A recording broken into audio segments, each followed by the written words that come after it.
Good evening from New York. I'm Chris Hayes. In the last 48 to 72 hours of the Russian invasion of Ukraine, we've seen a truly remarkable and unprecedented global consensus of resistance to Russian aggression.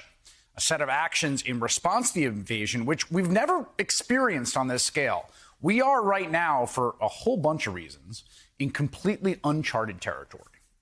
In the run-up to this war, it was quite clear that basically no one in the world wanted it to happen other than Russian President Vladimir Putin.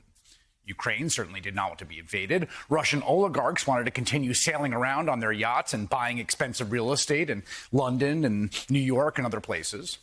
The countries of the EU certainly did not want to deal with a ground war next door and a flood of hundreds of thousands, maybe millions of refugees. The U.S. certainly did not want to deal with the inflationary shocks that might come from such an engagement. Just about the only person who seemed to want this was Putin. And now he's gotten the war he wanted. The response from the rest of the world has been near unanimous, leading to the question, what do you do with a nuclear power that has done something this transgressive? If direct military confrontation is rightly off the table, what can you do? Well, we're seeing the answer play out in real time. It has been an unprecedented, coordinated global effort to essentially declare Russia a pariah state. There's been near universal condemnation of Russia from the entirety of Europe. The European Union is sending fighter jets and other weapons directly to Ukraine, the first time it has ever done so for a country under attack.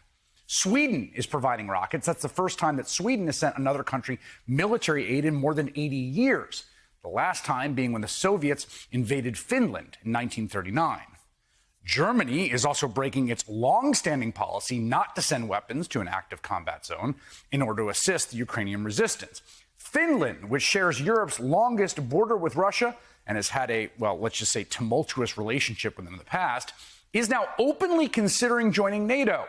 They are also providing Ukraine with military aid. And countries with administrations in power right now that are across the political spectrum, including right-wing leaders in Hungary and Poland, are opening their borders to Ukrainian refugees.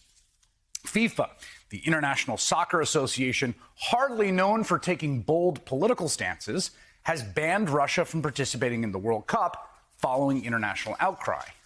Even Switzerland, of all places, Switzerland, a kind of stand-in cliche for neutrality, is freezing Russian assets. Those are the governmental actions taking place, but it's in addition to the groundswell of civil society opposition and grassroots opposition to the war, with thousands of people in cities like Tbilisi and Prague and Brussels, and perhaps most impressively and bravely, Moscow itself protesting the invasion. But the resistance to Putin's war stretches beyond Europe's borders. Australia is sending, quote, lethal aid to Ukraine, a somewhat strange euphemism for weapons. South Korea, Singapore, and Japan are all sanctioning Russia in response to the invasion. Now, that is part of what is a truly unprecedented economic blockade that Putin is now facing, as countries throughout the world unite to levy harsh sanctions on Russia.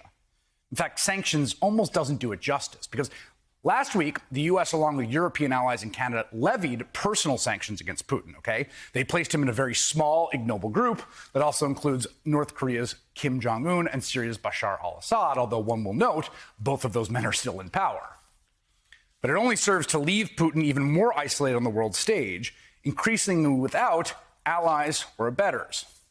And that does not include the additional new round of sanctions the White House just announced today. And these are almost a difference in kind than degree.